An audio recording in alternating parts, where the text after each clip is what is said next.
What's going on, everyone? This is Austin from Calling Our Shot, and we are back for some player props and spreads in the NBA for Game 6 of the Western Conference Finals. The Clippers down 3-2, trying to force a Game 7. But first, we got to talk about yesterday. On a somber note, Giannis, man, prayers out to him, his family. Hopefully, he gets back. We'd love to see him back in this series. Don't know if that's possible. If you didn't see the injury, it was a serious one. So hopefully, he's back. If you know Giannis, you know how much hard work he puts into his craft.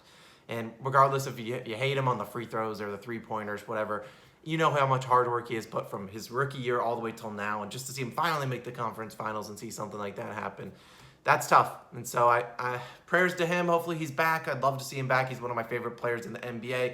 I normally say we're getting Greek freaky tonight, but man, that's a tough injury to watch. Let's recap yesterday real quick. It was a very good day on a positive note, and large in part due to Giannis going down with an injury, but you hate to see that. We did have Trae Young under 11.5 rebounds and assists, which was avoided. If you looked at my Drew Holiday, my same game parlay, he had over 6.5 assists, under 6.5 rebounds. Cash it. Giannis, we had under 0.5 threes, plus 225. He did take 3 3-pointers before he went down, missed all of them. You love to see that half unit cash. We also had Giannis. We added him on Discord and on Twitter and in the comments below. So always make sure you're checking back. Especially follow us on Twitter at Calling Our Shot. I normally post out some other plays. But we had Giannis under 12.5 rebounds. That one cashed. And we also bet Hawks plus 7. I thought everyone was betting the Bucks. I said, we'll bet on the Hawks plus 7.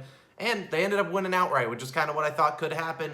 Now, that was pre-Trae Young news, but I didn't expect Danilo Gallinari and Lou Williams, Bogdan Bogdanovic all to go off. But we go 4-1. You love to see that. Our one loss of the day, PJ Tucker, under 4.5 points. Yeah, what can you do about that? The man hit his over within like 3 minutes of the game starting. So I can't even be mad with it. I'm not even mad, actually. I kind of enjoyed watching PJ Tucker go out there and just slap you in the face one time. What can you do about that? Let's continue this hot streak. We got end the month on a positive note. We got bills to pay tomorrow, so we got to do it. Now today, we got Game 6, Suns versus Clippers. Clippers forced to Game 6 on what, Monday? And now we got Game 6 coming our way. Can they force a Game 7? Let me know your prediction down below. Let me know your favorite bet that you guys are betting on. Where am I going to begin with? I'm going to start with Devin Booker. We're going to start with the Phoenix Suns. Devin Booker, under 10.5 rebounds plus assists, minus 128. Now, do what you want with this. I don't mind his under in rebounds. Don't mind his under in assists. We're going to combine them both. Now, if you look at back all the way to, we took his under in rebounds in Game 5. That was a no-sweat bet. He cashed it. But now today, his rebound under is plus 100, which is weird because he hasn't hit over 5.5 rebounds in a long time. In Game 1, Booker had 13 rebounds and 11 assists in 44 minutes. So, very good game. First career triple-double. Over the next 4 games, he's combined for 15 rebounds and 13 assists over 162 minutes. And so, you saw he's had games of 4 rebounds, 5 assists, 5 rebounds, 5 assists. 2 rebounds, 0 assists, 4 rebounds, 3 assists. He hasn't hit this over in 4 straight games. Now, he's been much more aggressive to score the basketball on the other end, and I anticipate that will be the case today. He still should be probably masked up, if I were to guess, and I don't anticipate him to be going in there banging for some rebounds. He doesn't want to get whacked in the head like he has several times this series, and he's had to take off the mask, and he's been down in pain. Either way, if he wants to go out there and get like 6 or 7 rebounds, still don't know if he's going to get the assist side of this coin. So I'm taking the under, 10.5 rebounds plus assists, minus 128. I'm locking it in. Moving on to another under, and it's Chris Paul. I'm taking his under 4.5 rebounds, minus 132. Now, this is juiced, and minus 132 is not as juiced as you could find. You could look at a Pat Beverly over 3.5 rebounds, which he's been cashing, but that's like minus 152.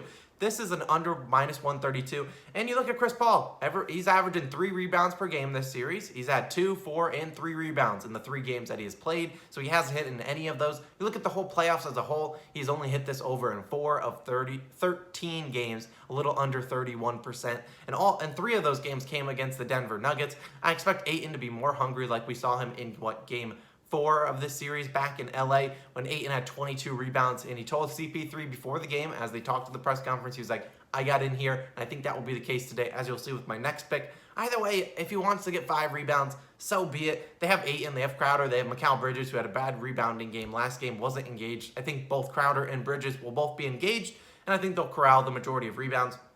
I'll take the under. The analytics lean that way, and I think CP3 is not necessarily going in there trying to out-rebound people like someone like Patrick Beverly might be doing. We're taking his under, 4.5 rebounds, minus 132, locking it in. Moving on to DeAndre Ayton, I already talked about him. We're taking his over, 28.5 points plus rebounds, minus 104. Now, you could take his PRA line. It is at 29.5, and I don't mind that at all. But I'm just going to do the meat in the bones, whatever that expression is. 28.5 points plus rebounds. That's what he gets. Those are the stats that he normally piles up. He doesn't get a lot of assists, so I'll just remove that. Minus 104. So Ayton's going to be better today. And you mark my words, he will be better today. We've had a love-hate relationship with DeAndre Ayton on the channel, but I think he's going to come out and be aggressive. You look at Game 5, he wasn't necessarily aggressive enough. He had brick hands. Every time they would pass it to him, he'd just go punch and just lose the ball. And he should have had more than, 2 turnovers. But he didn't get the ball nearly enough. After attempting over 13 shots in every single game of this first four, he only attempted 9 shots in Game 5. And I think they're going to change that. I mean, I think the zone defense might have played a role in it, but I think they'll probably throw Booker or someone in the middle at the free throw line. Dish it to them, let him throw a lob to DeAndre and easy dunks all day. Now, I like him to bounce back in this spot. I don't necessarily know if Zubac will be playing. It would help if probably Zubac was out there, just because of the small ball Clippers might, it kind of affect Ayton, but I do think they'll feed Ayton. He's more of a finesse guy, but I think we'll get to the line tonight and make some free throws and knock down some post hooks. Like I said, the Clippers are playing the small ball lineup, which it goes well for Ayton if you just can get down in the post and just shoot over anyone down there. And I think he will do that. He's hit this over in 3 of 5 games this series, and I think he's going to be back to Game 4 for him when he had 19 points, 22 rebounds. That's what I'm banking on. Let's get it done, DeAndre Ayton. I believe in you. Don't make me regret that. All right, my final play of the day, and then I'll get into some spread picks and all of that. We're talking about a same-game parlay, and I put it up on the screen right here.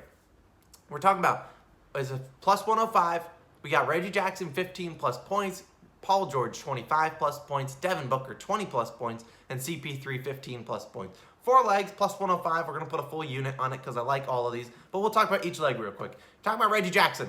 The man is playing like a max contract player. Well, Matt, probably not. Well, max contract, if you're talking like Tobias Harris, then yeah, sure, he deserves it, I guess. But he scored 15 plus points in 7 straight games, all of which Kawhi Leonard have been down. 19 plus in all of the games this series. And he was going to shoot anywhere from 14 to 20 times tonight. I think he's going to have a good chance of hitting this over. And so I'm locking it in. Reggie Jackson over 15. He's going to score 15 plus points. We like that leg. Moving on to the next one. Paul George. Been stellar. Ever since Kawhi Leonard went down in Game 4 of the Jazz series, although it was at the end, so we'll just factor in Game 5, 6, and all this series. 7 games, he scored 25 plus points in every single game, except for Game 4, game in which he scored 23 points, so just missed by 2, and he shot 5 for 20 from the field. Now, Paul George, capable of shooting 5 for 20 from the field, and then he made up by shooting 15 for 20, so in the end, I guess 50% shootings, if you want to look at it some way like that. Good for him, but I think the volume's there. He's going to shoot 20 to 25 shots tonight, and he's good enough to hit this over 25 plus points. Even if he doesn't show up, the volume will be there, I think, to carry him to 25 plus points. I don't necessarily want to take his over at 30.5. I don't mind it, but I'll take it at 25. I think he can get us 25. As for the Sun side, Devin Booker, he's hit this in every game this season, or every game this series except for one in which he shot 20 times, only scored 15 points. That was like one of his first games with the mask. He's getting a little more comfortable. You saw last game he had 30 plus points. I think today, asking for 20, not asking for a lot out of Devin Booker, a guy that has scored 70 points in a single game. I think he can get it done. 20 plus points. He's going to need that for the Suns to have a chance. And then 15 plus points for Mr. CP3. Now, his over-under is sitting at 19.5, which is a little high for my liking for Mr. Chris Paul. But he's attempted 19 plus shots in each game this series that he has played. He's only played in 3 games. Scored 15 plus points in all 3. I think he should easily be able to hit 15 plus points today in his old home, the Staples Center. We're locking that bad boy in. Now, let's move on to the spread. I would probably take the Clippers. I'm not going to make an official play, at least right now. I'd probably take the Clippers. They're playing great basketball. The small ball's working. And whether or not Zubac is out there or not, I don't think it affects it. I think they're going to force a Game 7 in Phoenix on Friday night. Now, it wouldn't be a bad bet if you wanted to bet the Clippers to win the series. If you think they win tonight, it's sitting at about plus 400 odds. So if you just like, I think the Clippers win tonight, might as well bet on that. And then you can probably hedge on the Suns in Game